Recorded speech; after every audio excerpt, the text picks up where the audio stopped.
Hi students அனைவருக்கும் வணக்கம். நம்ம இந்த வீடியோவில் என்ன பார்க்க போகிறோம் அப்படின்னா 12th தமிழ் அக்டோபர் மந்த்துக்கான மந்த்லி டெஸ்ட் கொஸ்டின் பேப்பர்ஸ் தான் பார்க்க போகிறோம். ஸோ நிறைய ஸ்டூடெண்ட்ஸ் வந்து செகண்ட் மிட் டெர்முக்கு இம்பார்ட்டன்ட் கொஸ்டின்ஸ் இது எல்லாமே கேட்டிருந்தீங்க, குறிப்பாக தமிழுக்கு இது எல்லாமே. ஸோ நீங்கள் செகண்ட் மிட் டெர்ம் எக்ஸாம்ஸ் வந்து படித்தாலும் சரி இந்த கொஷின்ஸை படிச்சிருங்க. ஏன்னா மோஸ்ட்லி ஒரு 90% செகண்ட் மிட் டெர்ம் போர்ஷன் இதில் என்ன இருக்குது அப்படின்னா கவர் ஆயிருக்கு. ஸோ இந்த கொஸ்டின் பேப்பர்ஸை ஒரு மாடல் கொஸ்டின் பேப்பர்ஸாக யூஸ் பண்ணி பாருங்கள். ஆல்ரெடி ப்ரீவியஸ் இயர் நடந்த கொஷின்ஸ் எல்லாமே அப்டேட் பண்ணியிருக்கோம். அது எல்லாமே வீடியோ லிஸ்ட்டில் இருக்குது. அந்த பிளேலிஸ்ட்டில் செகண்ட் மிட் டெர்ம் 2025 இருக்கும். அதை வந்து செக் பண்ணி பாருங்கள். ஸோ இது ஒரு மாடல் கொஸ்டின் பேப்பர்ஸாக பாருங்கள். இதில் இருக்கக்கூடிய கொஷின்ஸ் எல்லாமே இம்பார்ட்டன்ஸ் கொடுத்து படிச்சிருங்க. ஸோ இதில் ஃபஸ்ட்டு இது எல்லாமே பாருங்கள். ஏன்னா இதில் வந்து 50 மார்க்ஸ்க்கு வந்து நமக்கு என்ன பண்ணியிருக்காங்க கொடுத்துருக்காங்க, சரிங்களா? ஏன்னா நமக்கு வந்து செகண்ட் மிட் டெர்ம் நடந்தாலே 45 இந்த மாதிரி ஒரு சில டிஸ்ட்ரிக்டில் கொடுப்பாங்க. இதோட கம்மியான மார்க்ஸ்க்கு வந்து கொடுப்பாங்க. ஸோ இங்கே மந்த்லி டெஸ்ட்டுக்கு 50 மார்க்ஸ் வந்து கொடுத்துருக்காங்க. 1 மார்க்ஸ் வந்து பாருங்கள். இந்த 1 மார்க்ஸ் எல்லாமே நோட் பண்ணி வச்சுங்க. இதோட பிடிஎஃப் முடிஞ்சால் நம்மளுடைய வாட்ஸ்அப் குரூப்பில் வந்து ஷேர் பண்ணுறேன். நம்மளுடைய வாட்ஸ்அப் குரூப்போட லிங்க் டிஸ்கிரிப்ஷனில் இருக்குது, நீங்கள் வந்து ஜாயின் பண்ணிங்க.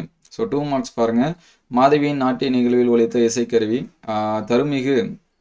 தர்மமிகு சென்னையில் கந்தக்கோட்டத்தில் தலமூங்கு கந்தவேலே தொடரும் பதவுரை எழுதுக. பிரமிழ் என்ற சிவரலாம் என்க படைத்த கவிதை நூல்களை எழுதுக. பின்னணி இசை படத்தின் காட்சியமைக்கு எவ்வாறு உயிரூட்டும். ஸோ இந்த 10வது கொஸ்டின் எப்பயுமே நிறைய டைம் கேட்டிருக்காங்க. மையாடல் விழா விளக்குக. அதுக்கடுத்து உரைநடையில் பார்த்தீங்கன்னா தாமரை சொல்லை பிரித்தும் சேர்த்தும் தொடரமைக்க மாற்றி சொல்லிட்டேன். புணர்ச்சி விதி தருக. பெருந்தோர் அல்லது தலைக்கோள் தொடரில் உள்ள பிழைகளை நீக்கி எங்கள் ஊரில் நூலக கட்டிடம் கட்ட அரசு நிதி ஒதுக்கியது. என் வகை மெய்ப்பாடுகள் எவை. அதுக்கடுத்து 4 மார்க்ஸ் பார்த்தீங்கன்னா ஒருமுக எழுநி பெருமுக எழுநி கரந்துவாள் எழுநி விளக்குக. அக்கால கல்வி முறையின் மனன பயிற்சிக்கு கொடுத்த முக்கியத்துவம்.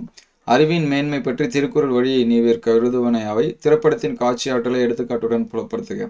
ஸோ நெக்ஸ்ட்டு தொழில் ஊமை அணி விளக்குக. அது வந்து நல்லா பார்த்துங்க. இலக்கிய நயம் பாராட்டல் இருக்குது, அது எல்லாமே நல்லா படிச்சுங்க. ஸோ லாஸ்ட்டாக பார்த்தீங்கன்னா 6 மார்க்கு. பண்டைய கால கல்வி முறையில் ஆசிரியர் மாணவர்களுக்கு இடையே நீங்கள் வந்து கற்றல் கற்பித்தல் முறை. அறிவுடைமை வாழ்வின் உயிருக்கு துணை நிற்கும் என்பதை வள்ளுவம் வழி நின்று விளக்குக. ஸோ அதுக்கடுத்து சிலப்பதிகார பாடல் இதெல்லாமே என்ன பண்ணியிருக்காங்க கேட்டிருக்காங்க. ஸோ இதெல்லாமே இம்பார்ட்டண்டான கொஷின்ஸ் தான். இந்த கொஷின்ஸ் எல்லாமே பார்த்து வச்சுங்க. இதோட பிடிஎஃப் நம்ம வந்து குரூப்பில் ஷேர் பண்ணுவோம், அதனால் ஜாயின் பண்ணுறேங்க. இந்த வீடியோ எந்தளவுக்கு ஹெல்ப்ஃபுல்லாக இருக்குது அப்படின்னு சொல்லிட்டு கமெண்ட் பண்ணுங்கள். ஸோ அடுத்தடுத்த வீடியோவில் மற்ற டிஸ்ட்ரிக்ட் கொஸ்டின் பேப்பர்ஸ் வந்து அப்டேட் பண்ணுவோம். இது வந்து கள்ளக்குறிச்சி டிஸ்ட்ரிக்டில் நடந்த கொஷின்ஸ். So thank you all.